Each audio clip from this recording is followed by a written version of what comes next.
warahmatullahi wabarakatuh. Diunjurkan lagi di kondisi yang tidak bisa. Wa asyhadu an la ilaha illallah wahdahu la syarika lah wa asyhadu anna Muhammadan abduhu wa rasuluh alladzi la nabiyya ba'dahu. Bapak Ibu yang saya hormati yang berbahagia, pada pagi hari ini kita masih bisa bertemu kembali di hari Rabu, masih di bulan Tiga. bulan yang terakhir di bulan kedua. Dan sebentar lagi kita akan memasuki bulan Maret, yaitu 147 Hijriah. Itu nanti hari Jumat yang akan datang tanggal 27 Juli akan untuk tanggal 1 dan itu merah. Jadi liburan sekolah, liburan itu panjang, 27 dan 29 hari. Itu yang itu sudah libur, Jumat, Sabtu, Ahad. Itu.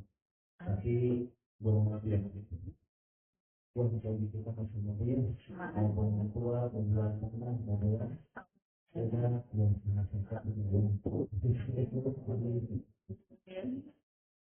Para Ibu kita lanjutkan kajian bangun kita sholat dan kita sholat Rasulullah yang berdiri masalah. Sekarang tentang bersama apa ya sebelum lupa yaitu tentang masalah bab tahiyat. Audio di sini. Mengapa siapa yang akan mulai masuk? Bismillahirrahmanirrahim. Dapat.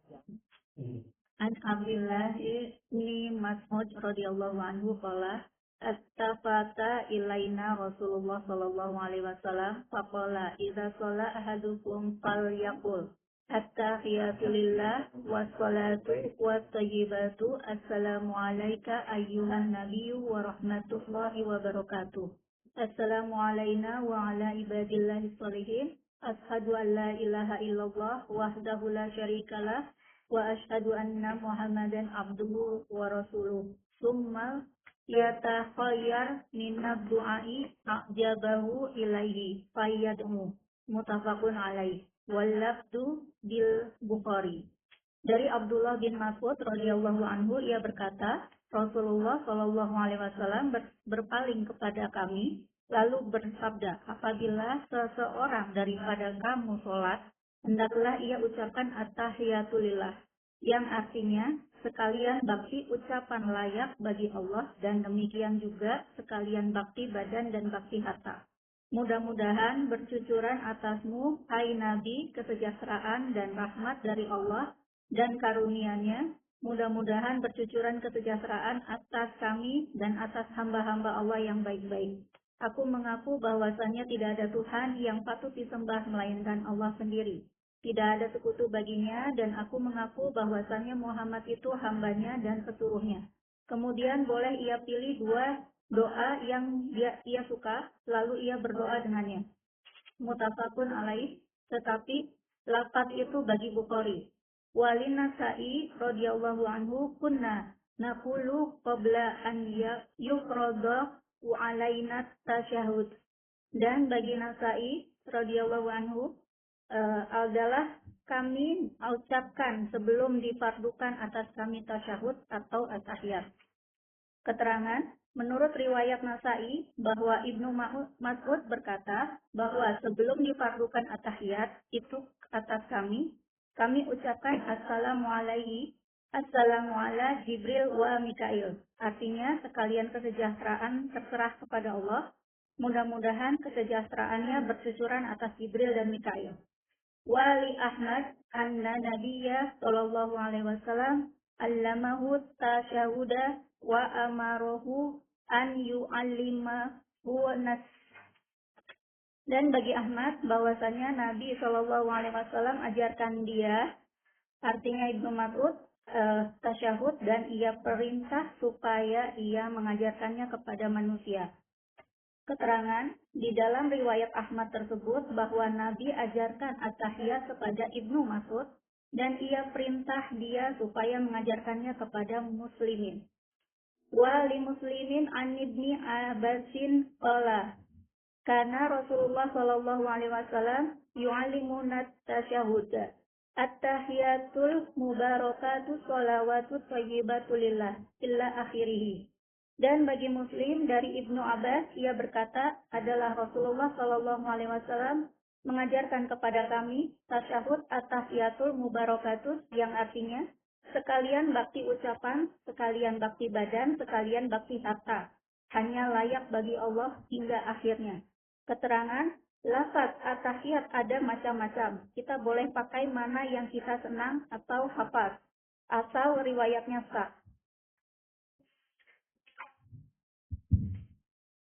Itulah Bu hadis nomor 333, 334. Pada ungkapan hadis ini itu ada kalimat di bawahnya mana Nabi Sallallahu Alaihi Wasallam ilmu tersebut wa amarahu ayyuhallimuhu bi'al-jahili maupun nasi.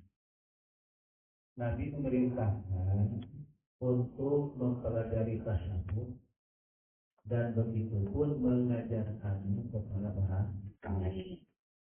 Inilah metode pembelajaran yang dilakukan oleh Rasulullah Shallallahu Alaihi Wasallam ketika Nabi itu akan memberi satu bentuk ilmu. Tidak semua sahabat langsung menerima ilmu dari Rasulullah Shallallahu Alaihi Wasallam, karena Nabi itu membagi para sahabat itu dalam urusan masalah tugas. Nabi tahu siapa yang punya potensi jadi guru, siapa yang punya potensi jadi petani, siapa yang punya potensi jadi pedagang. Itu nanti dibagi-bagi gitu. Nah nanti orang yang punya potensi sebagai guru itu dipanggil oleh Rasulullah Shallallahu Alaihi Wasallam untuk belajar kepada Nabi. Yang berdagang suruh dagang, yang bertani disuruh bertani. Artinya antara ungkapan harta dan ilmu itu berjalan sejajar. Dan nanti setelah orang-orang yang dipanggil untuk mengajarkan ilmu dari Nabi, maka orang Nabi disuruh untuk menyampaikan ilmu tersebut pada para pemuda, menyampaikan kepada para petani. Nah, guru ini dia mendapatkan nafkahnya itu dari mana? Yaitu dari bahan petani, dari bahan pedagang. Para pedagang dan kelebihannya punya harta. Para petani kelebihannya punya harta. Para guru dia kelebihannya punya ilmu. Artinya barter gitu. Yang punya ilmu bersenang-senang dengan ilmunya kepada yang punya harta, dan yang punya harta bersenang-senang dengan hartanya pada yang punya ilmu. Jadi dari segi bentuk ukuran kemampuannya nilai pahalanya sama di hadapan Allah Subhanahu wa Ta'ala. Yaitu dan inilah yang dilakukan oleh Rasulullah Shallallahu Alaihi Wasallam. Dan berdosa ini berjalan sampai itu berpengaruh dan sampai yang itu tidak seperti kemudian selain dari Nabi kemudian ke sahabat nanti disampaikan lagi terus sampai ke generasi selanjutnya setelah sahabat ada tabi'in, ada tabi'ut tabi'in, ada tabi'ut tabi'in, kemudian ada termasuk di sini ada imam ada imam ada imam itu adalah membagi yaitu orang yang meriwayatkan hadis asal maksud. Nah, jadi guru ini dia lebih paham dengan guru, kemudian para pedagang pun lebih paham mendapatkan ilmu dari Rasulullah walaupun tidak secara langsung dari diri, tapi mendapatkan ilmu dari sahabat-sahabat yang itu pandai untuk menyampaikan ilmu dari Rasul. Kemudian pun nanti kabarnya sholatnya itu sama seperti yang diajarkan oleh Rasul, misalnya bacaan di dalam at-tahiyat. Nah, bacaan di dalam at-tahiyat ini diantaranya disampaikan oleh Abdullah bin Mas'ud. Kita baca itu dengan Rasulullah Shallallahu Alaihi Wasallam. Nah,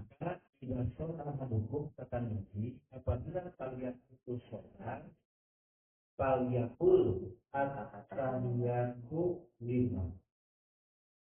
At-tahiyatu itu artinya kehormatan. Itu milik Allah. Bentuknya at-tahiyatu itu bentuk jama dari tahiyatun. Itu bisa dimakna al-mulku kerajaan, al-baqa'u kekal, al-qudratu atau keagungan. Itu makna dari kalimat tahiyatun. Jadi tahiyatun itu bisa berarti kekuasaan, kekekalan, dan keagungan. Lillahi itu adalah milik Allah. Karena yang namanya manusia, para ibu, dia tidak memiliki kekuasaan. Kalau kita diberikan kekuasaan oleh Allah.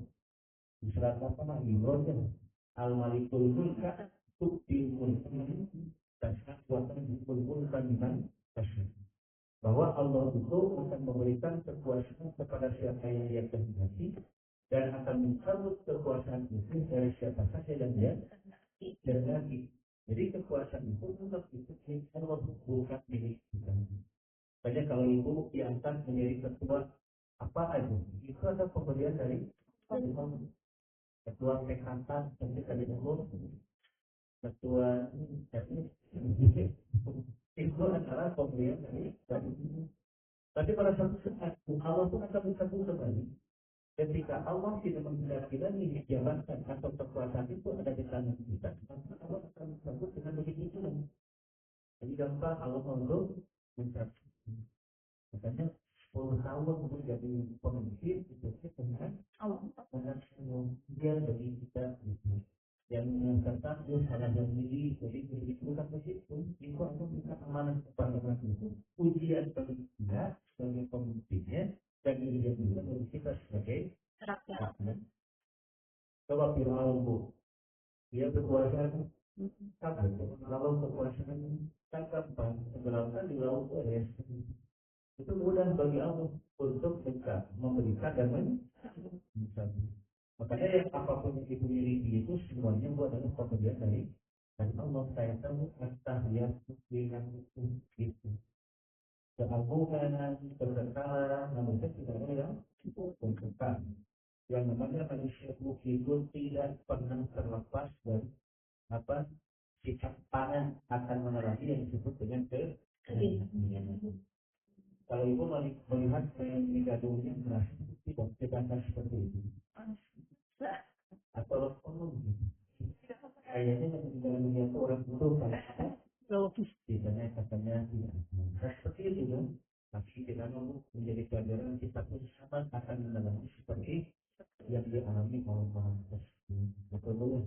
Jadi yang mau menyalakan itu kenapa? Karena ini kalau pahalanya menyolatkan orang yang meninggal dunia dengan pahalanya satu kilo itu seluruh Uhud itu sebagai pundi utama yaitu kuliah at-tahiyatu lillah washolawatu dan sholawat pun itu adalah milik Allah. Di sini pun diartikan al-khawfu wajibatun lillahi, yaitu kaitan dengan masalah ini adalah sholat 5 waktu adalah kewajiban yang harus dilaksanakan dan karena Allah.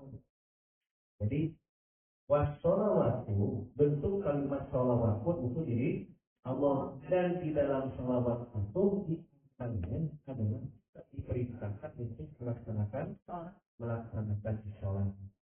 Melaksanakan sholat itu dalam rangka kita meyakini bahwa sholawat itu adalah milik Allah. Jadi kan kalau kita lihat di papan doa itu at-tahiyatu wa sholawatu wa billah gitu kan. Jadi keagungan sholawat dan kebaikan itu adalah milik Allah. Makanya para ibu ada yang disebut dengan ungkapan di sini kalimat atau itu yaitu at-tahiyat ila ibadati qauliyah washolawatu ibadah fi'illah atau ibadah maniyah. Nah itu jadi sekarang ibu, jadi kalau ibu mengatakan sebagai bentuk keyakinan kepada Allah At-tahiyatu lillah wa sholawatu wa tayyibah. Apa yang salah bacanya bukan at-tahiyatul lillah. Salah. Iya. Jadi bukan at-tahiyatul lillah, tapi at-tahiyatu lillah. Yang betulkan nanti dengan doa yang selanjutnya tadi yang terakhir dan kuliah ada kalimat at-tahiyatul mubarakatuh sholawatus thayyibatu lillah. Karena bahasa ini ketika baca yang ini akhirnya jadi at-tahiyatul lillah. Gitu ya. Jadi kalau mau baca yang doa yang ini yang pertama itu baca at-tahiyatul lillah, bukan tul. Kalau yang nanti yang kedua boleh at-tahiyatul mubarakatuh sholawatu thayyibatu lillah. Kemudian jangan thayyibatul lillah. Itu sudah begitu artinya. Oh iya. Aduh, beli dulu. Nah,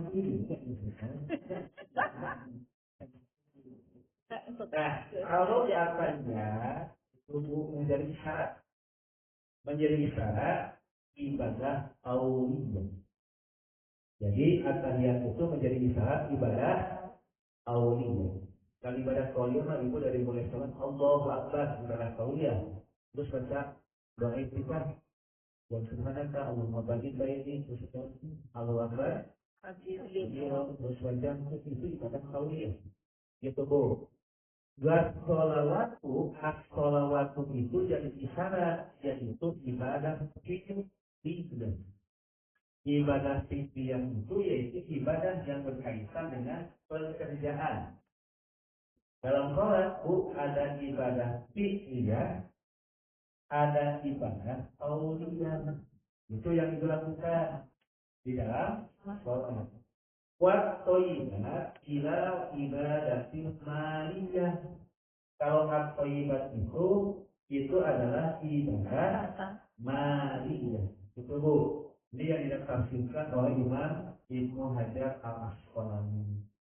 Jadi kata beliau yang disebut dengan at-thayyibat itu ibadah maliyah.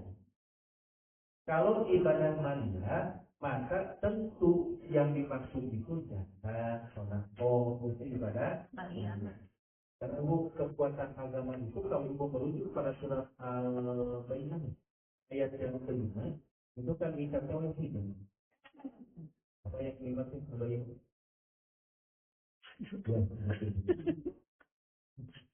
Kalau Al-Baqarah ayat yang kelima itu iya kan kemudian Al-Baqarah ayat yang kelima.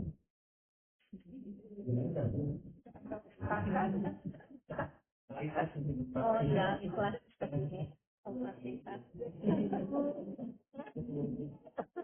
Kami Pak.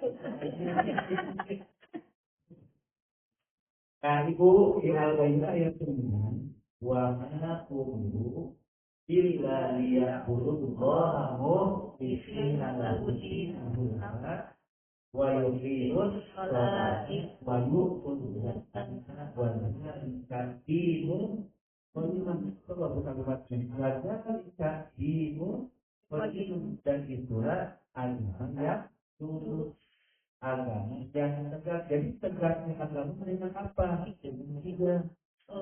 Satu dengan akidah salimah, dua dengan syarat, tiga dengan itu agama tegak. Itu hilang aja salah satunya, agama akan mengalami kehancuran.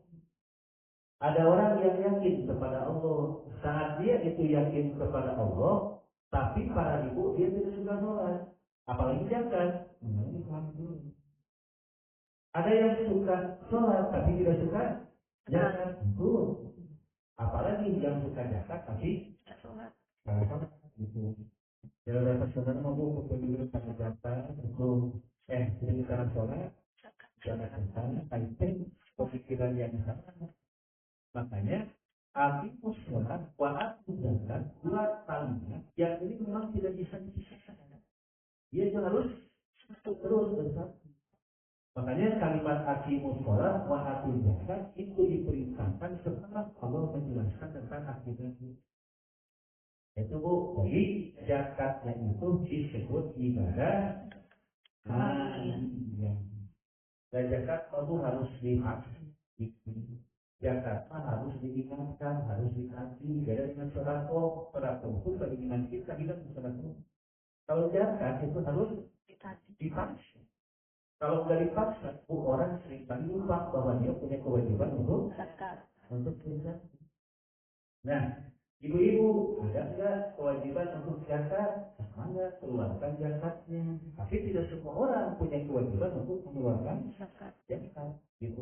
Jadi tidak semua orang. Tidak semua orang. Nanti kalimat zakat di mana sudah ditentukan di dalam Al-Quran.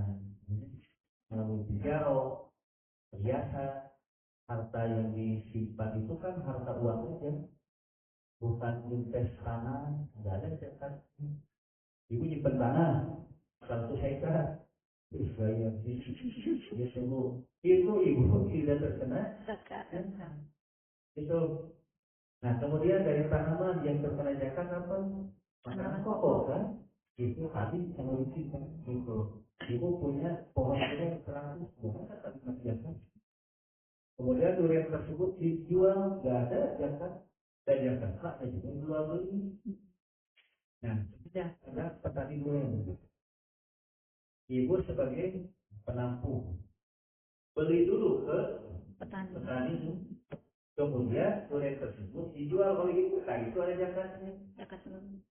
Gitu. Sedangkan kalau petani itu tidak mengeluarkan zakat karena dia itu bukan jual beli, tapi kalimatnya menjual dari apa yang dia miliki. Gitu. Kayak ibu jual emas ada zakatnya. Ya, tapi kalau ibu jual beli ada. Nah, itu jadi kalau bilang dulu mana disebut dengan jual beli dan mana yang disebut penjual. Jadi menjual. Jual emas, kemudian beli lagi. Jadi itu jual beli. Jual beli. Bukan, kan? Itu kan menjual emas. Menjual emas, emas yang emas itu. Kemudian beli lagi emasnya, lalu kan jual beli. Tapi ada zakatnya tuh. Zakatnya nanti. Zakatnya mas zakat nasnya. Itu sebelum ibu pakai harus dikeluarkan dulu. Zakat. Berapa kali? Sekali. Itu sekali. Beda dengan zakat yang emas simpanan. Jadi emas simpanan, perak simpanan, bangsa baru itu terkena zakat. Nah itu disebut ibadah nasihat dalam rangka ibu mengamalkan wat toibah. Jadi mengamalkan kalimat wat toibah. Mengamalkan saja pun semuanya seperti ini, maka ibu tegak. Jadi kalau ibu ada yang mengingatkan untuk zakat, itu kan pengalaman. Minta lagi zakat itu sih ibu harus berterima kasih kepada orang kan. Mengingatkannya. Bila begitu ditengakan kenapa ditengakannya sambil makan zakat gitu. Jadi kadang-kadang orang diingatkan zakat malam-malam. Barangkali ada zakat yang akan dikeluarkan dalam tanggung jawab begini. Ada masih momen ingatkan itu untuk sodako baru hidup memakai kenal. Kenapa? Karena orang tersebut sedikit-sedikit kita sodako, sedikit-sedikit kita sodako. Jadi memang zakat itu kalau ada yang menginginkan kita harus mengingatkan terima kasih kepada manusia. Nah, makanya pun antara zakat dan sodako doanya beda. Kalau sodako itu ada kalimat jazakumullah khairan. Kalau zakat Allahumma sholli alaihi itu beda doanya. Makanya sini kan sholawat kan Allahumma sholli alaihi, semoga Allah memberikan salawat kepada. Oke Bu, itu Bu isyarat yang disebut at-tahiyatu lillahi wassalawatu wassalamu. Apa fikihnya? Doa ini adalah bacaan di dalam at-tahiyat atau tasbih. Baik tasbih awal atau tasbih akhir. Itu bacaannya at-tahiyatu lillahi wassalawatu wassalamu. Bentuk ungkapan mengganti dari sallallahu alaihi wasallam. Itu kan. Maka sahabat itu pernah membaca itu kata Ibnu Abbas dan Nasai. maka akhirnya Rasulullah mengajarkan la takutuha wala tukutuhu tahiyat itu sampai selesai. Jadi oleh Nabi diluruskan, bukan begitu cara bacaan dalam sholat ini. Kenapa sahabat itu lakukan itu? Karena belum dapat ilmunya dari Rasul. Jadi sahabat itu hanya bagi hanya begini bentuk bacaannya.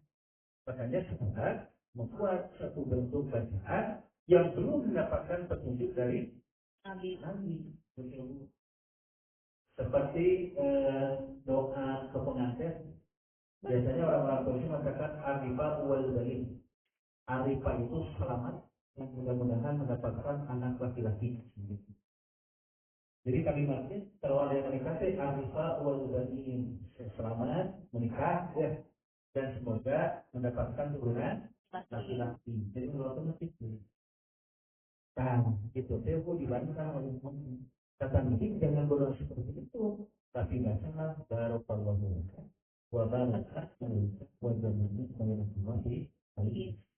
Jadi saya berubah kebiasaan orang-orang saat itu berubah dengan bacaan yang makanya saat ibu-ibu datang ke pengantin doakan mudah-mudahan Allah memberikan berkah kepadamu dan selamanya berkah diberikan kepadamu kepada siapa?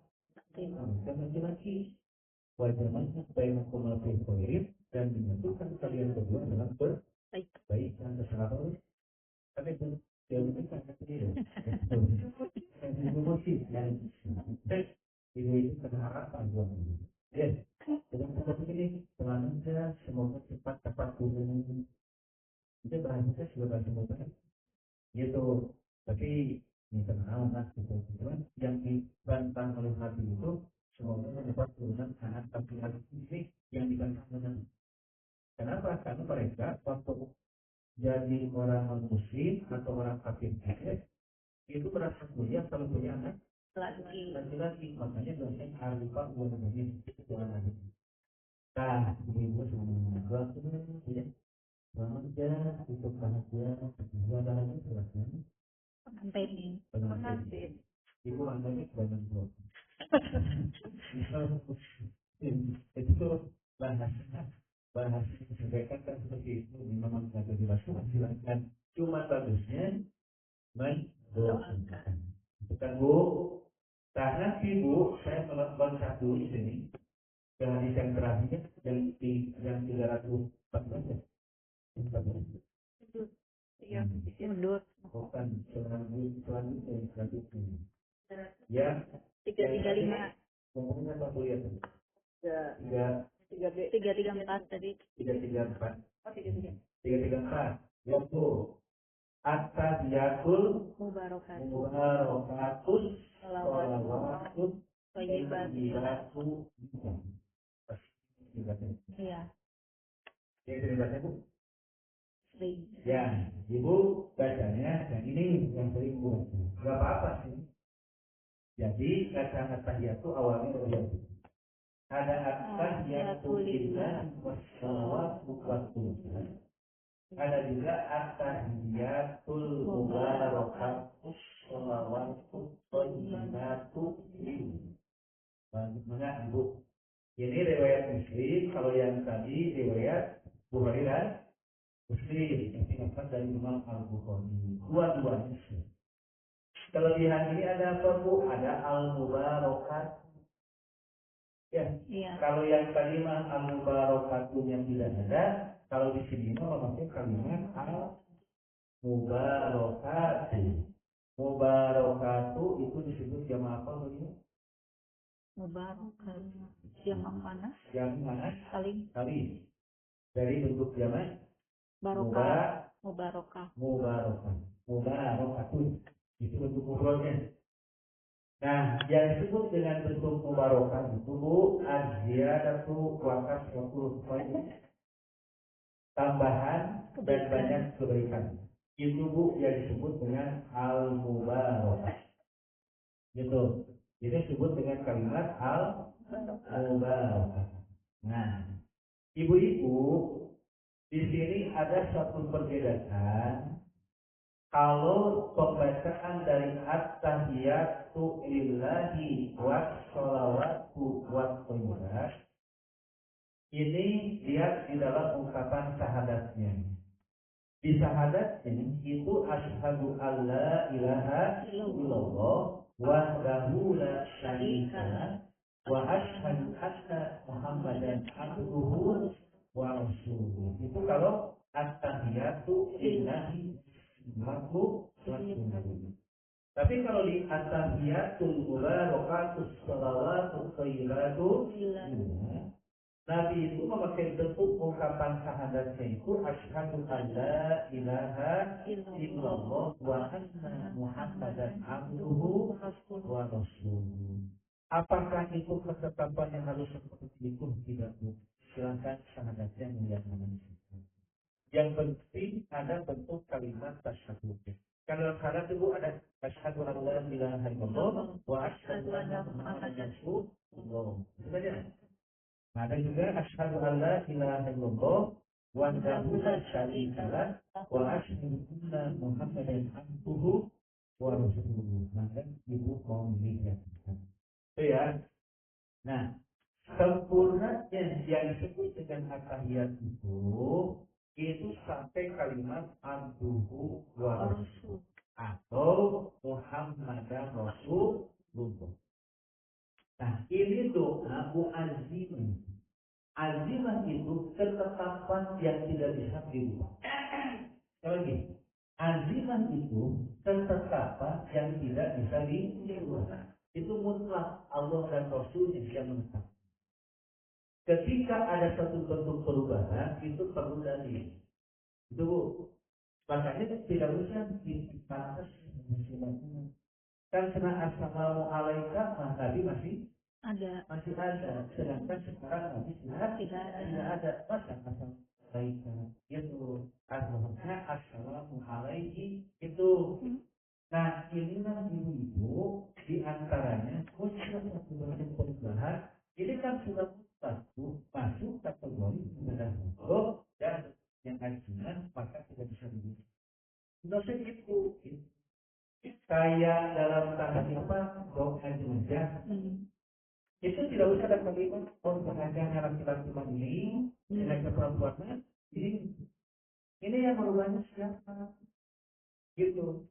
Kalau bukan Rasul yang merubah, sudah ada mujizat seperti yang diajarkan oleh Nabi. Rasul mengajarkan Allahumma firlahu warhamhu. Sudah ada Allahumma firlahu warhamhu. Kan kayak itu menjalankan jenazah Bu bisa 3 lampu. Gak usah 1 lampu. Bukan lampu. Nah sekarang kalau yang jenazah itu banyak, apa kamu doa Allahumma firlahu warhamhu wa afihi wa itu udah aja gitu Allahumma firlahu warhamhu. Kenapa ini tidak makhluk mutlak tidak bisa ikut perasaan dan pikiran kita tidak bisa bercampur. Kayak kemudian ada anggapan saja sedang diputuskan boleh kita menyembelih hewan kurban ekor handuk di Indonesia karena di sana apa katanya dijual dan dibagikan itu kan maka inisiatif dilaksanakan di Indonesia yang nggak bisa betul. Nah kita letakkan hakim itu harus tempat tinggi proses itu. Kemudian setelah disembelih, apapun yang terjadi urusan dia menjadi amanah atau tidak terserah. Jadi sembelih dan bukti logika dan terserah dia. Itu tidak ada satu kalimat supaya ringan makna itu di Indonesia supaya terasa oleh orang-orang di Indonesia. Tapi tetap menetapkan aturan hakim harus melakukan di itu udah aja begitu. Itu bang caranya menentukan ini urusan mereka. Nanti kan kita sudah mendidikan ini hakim soal bangun hukum. Bagaimana dibagikan yang urusan dia. Yang penting muslimat diusap ketika binatang tersebut disembelih. Itu artinya dalam agama tidak bisa diubah. Tambah aja tuh kalau tidak menyembelih di sana apa? Respon sahur 7 hari. Wajib. Jadi saya 7 hari. Kemudian ibu sahur 7 hari balik. Balik ini. Jadi pemilik pikiran dan perasaan kita jangan pernah ikut campur sangat kita itu menetapkan kaitan dengan hukum. Ego kan adalah tahiyatnya sama. Terus gitu ibu-ibu. Cuma dari lagi pasti ada ibadah makhluk itu tidak bisa diubah. Ego kemudian ibu-ibu di sini ada kalimat wal yatakoyal summa ditakoyal dengan duhani berhubung dengan hipayatku ini teh kata tanya apa pertanyaan tadi itu koma bebas nah nanti ada semua bagi hadis yang lainnya tentang setelah baca panjat itu baca apa dalam pembahasan ibu di hadis yang selanjutnya. Nah itu ibu jadi masruhiyatin tasawuf di hadis itu al-waridah disyariatkan bacaan tasawuf dengan bentuk bacaan seperti ini dan dengan bacaan seperti ini tidak bisa diubah. Karena doanya ada dua, warnanya takhir takbir ibu boleh memilih boleh at-tahiyatu lillah wassalawatu wassalamu boleh at-tahiyatu mubarakatuh shalawatu thayyibatu bersamanya membuat sama susah ya. Assalamualaikum ayuhan nabi wa rahmatullahi wa barakatuh. Assalamualaikum wa rahmatullahi wa barakatuh.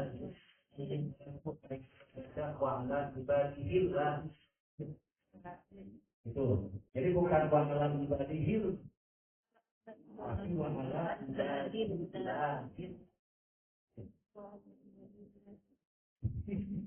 Intinya jadi bukan wa ala ibadillah tapi wa ala ibadillah. Asyhadu an la ilaha illallah wahdahu la syarika lah wa asyhadu anna Muhammadan abduhu wa rasuluh. Banyak itu diajarkan tentang sholat. Sebelum masuk ke sholat, hadis dulu yang akan dilewati oleh Muhammad itu. Satu hadis saja ku silakan.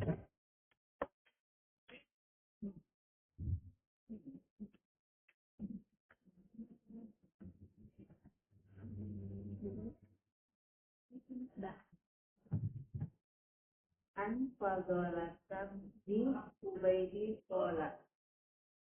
Sami'a Rasulullah sallallahu alaihi wasallam rajulan yad'u fi sholatihi walam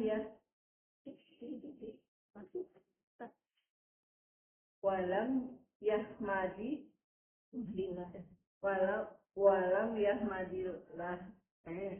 walam yahmadillah Allahu walam yahmadillahu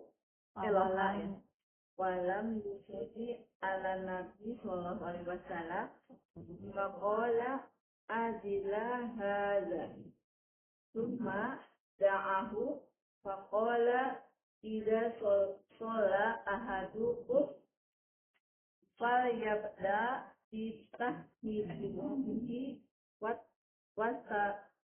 wasana'i alaihi summa yusolli ala nabi sallallahu alaihi wasallam summa yad'u bima sa'a rawahu Ahmadu wassalatu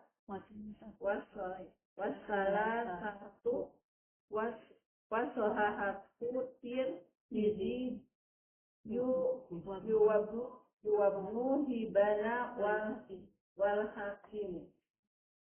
Dari Fadilah bin Ubaid dia berkata Rasulullah SAW mendengar seorang mendoa mendoa ya, mendoa di dalam sholatnya dengan tidak memuji Allah dan tidak bersolawat kepada Nabi Sallallahu Alaihi Wasallam, maka sabdanya orang ini terburu-buru.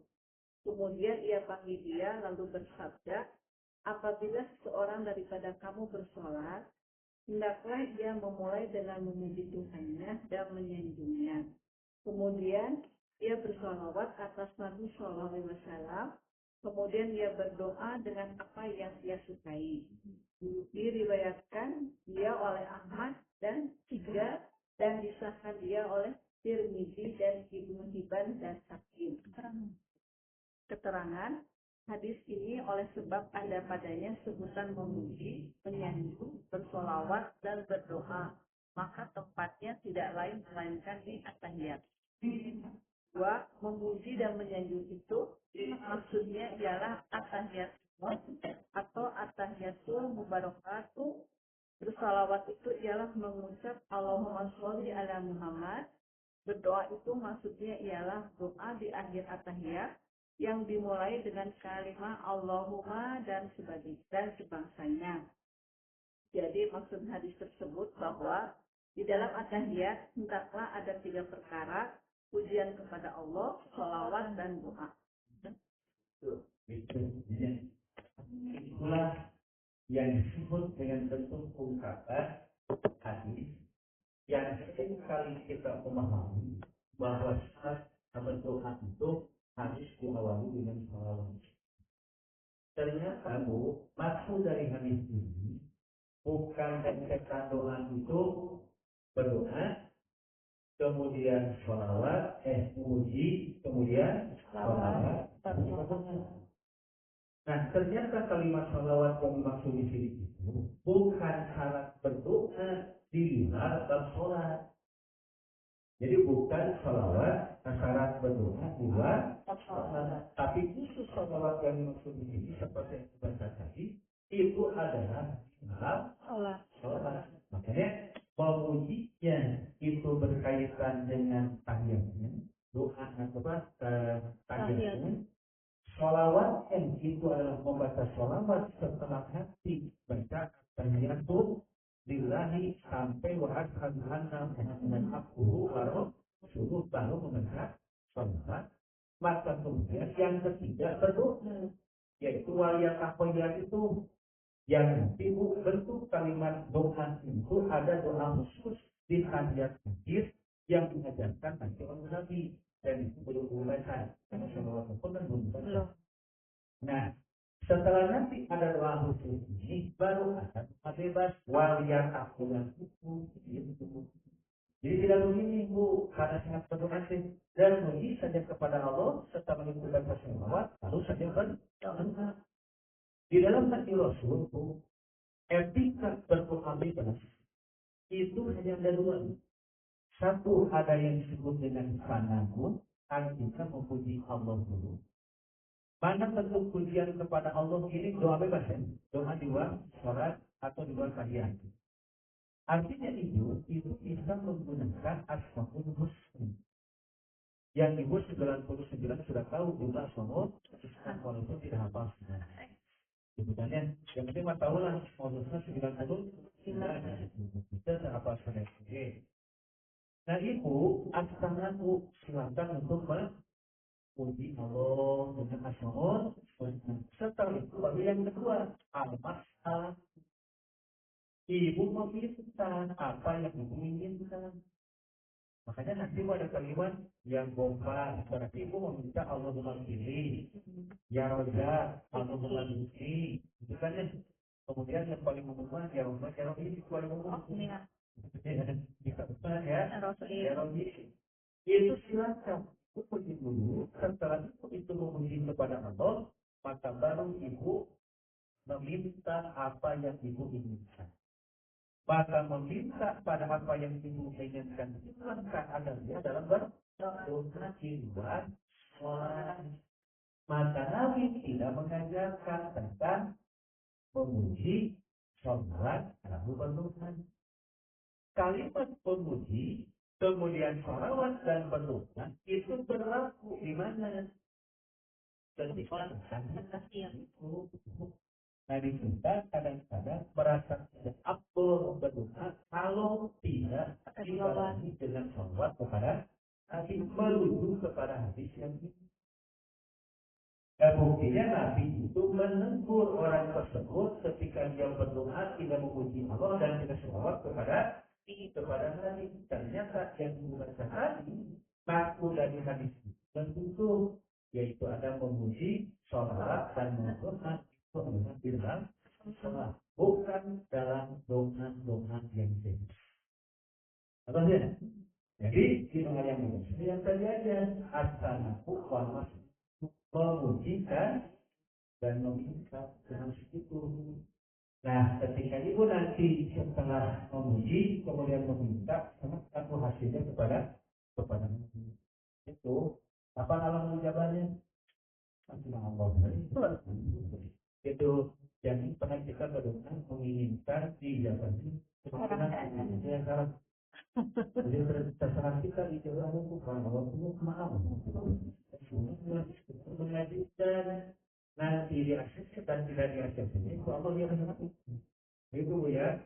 Jadi dari hadis ini Bu, yang Tuhan di kuasakan di kuasakan Tuhan ini kita sambil kuasa Bu pengen dan disyariatkan memuji bersolawat kepada Nabi dan berdoa di dalam tasawuf.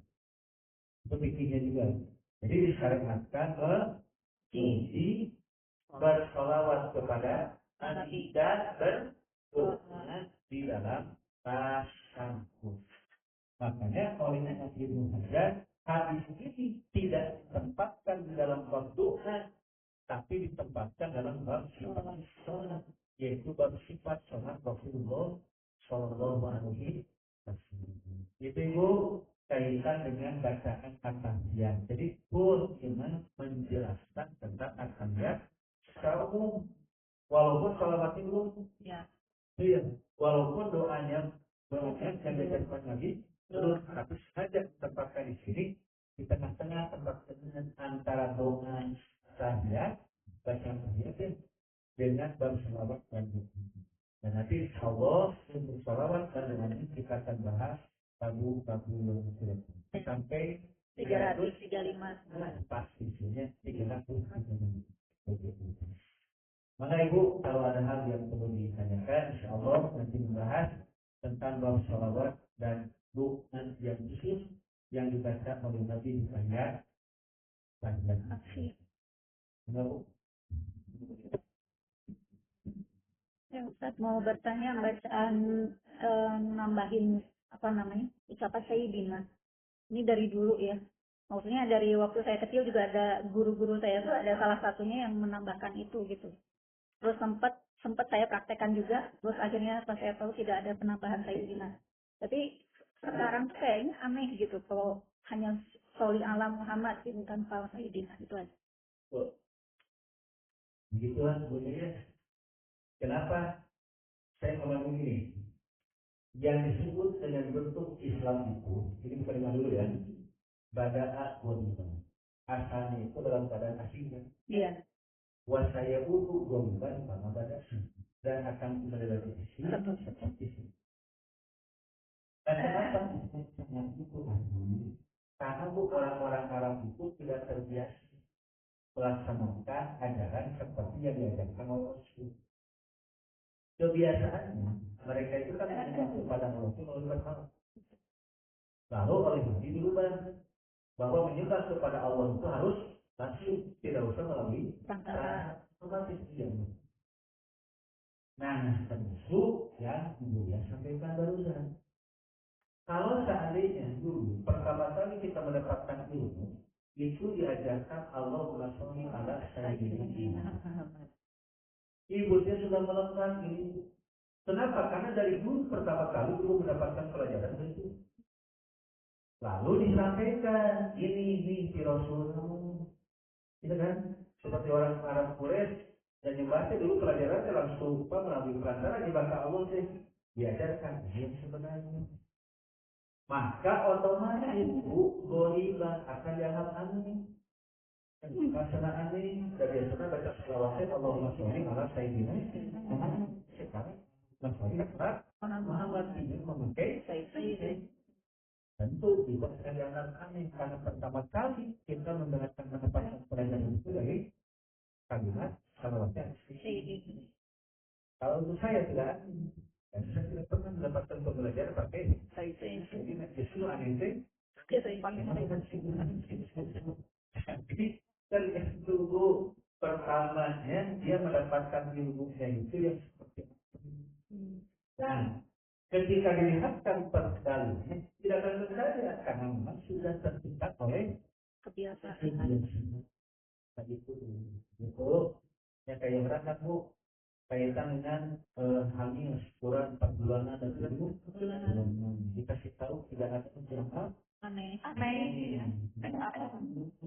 Tapi memang awalnya dia mendapatkan ilmu seperti itu. Yang disebut dengan wasiat imbang pada satu saat kembali lagi akan dianggap aneh. Oleh siapa? Oleh dengan Islam sendiri. Gitu dulu. Jadi kalau di dalam sholat batal nggak sholatnya? Kalau dia sudah tahu. Tapi tetap melakukan gitu. Mantap dengan gitu. Jadi ibu saja lagi sehat ya. Ditanya ke suami gue lagi apa? Sehat padahal jadi kalau memang tidak ada faktor kesengajaan itu boleh. Itu boleh. Ini di luar. Apa? Kalau harta warisan itu ada zakat. Oh itu. Harta warisan nggak ada zakat. Gitu. Jadi untuk membagikan warisan sangat kalau kita membagikan warisan lalu ada orang-orang yang menyaksikan pembagian warisan itu silakan bersorak saja kepada orang itu. Iya.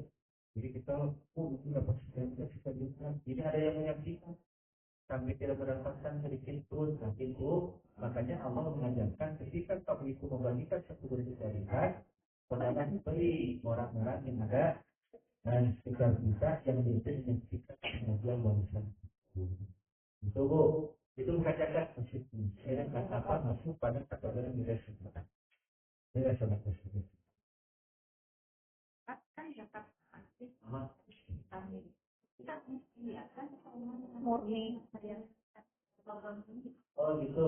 Kalau logam mulia mah Mas simpanan. Yang semua yang disimpan. kalau mas simpanan itu sudah kalau sudah mencapai nilainya 86 gram. Minimal 86 gram. Mas yang disimpan ya itu yang untuk dikeluarkan. Katanya besar punya program mulia 100 gram. 100 gram. Itu mah harus dikeluarkan setiap tahun. Setiap tahun. Saya kan cuma Kilo.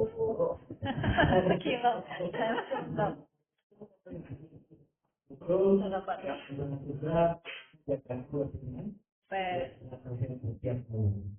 Gantung kepada gimana cara menghitungnya. Nah, harga emasnya itu berapa? Kalikan. Karena harga emas berapa? 2 juta berapa?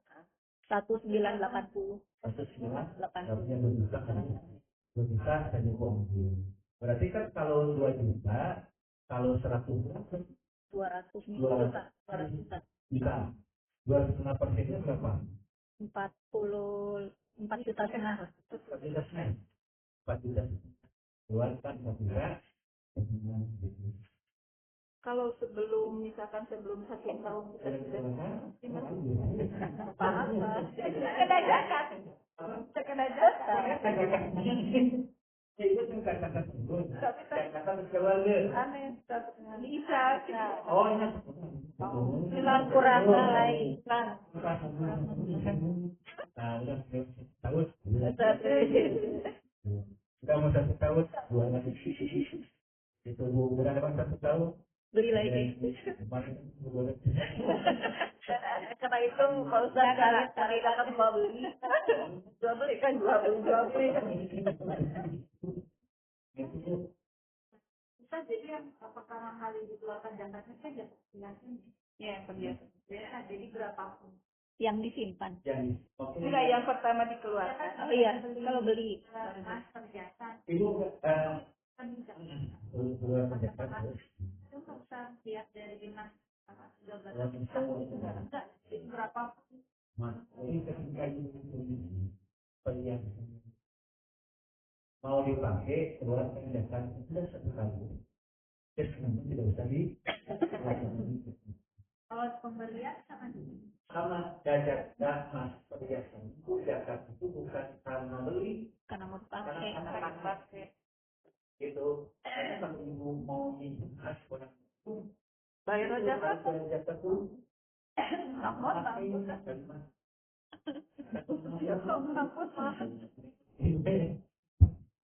karena khas perhiasan ini sekali lagi memakai itu yang jadi dikeluarkan zakat bukan karena mau Beli.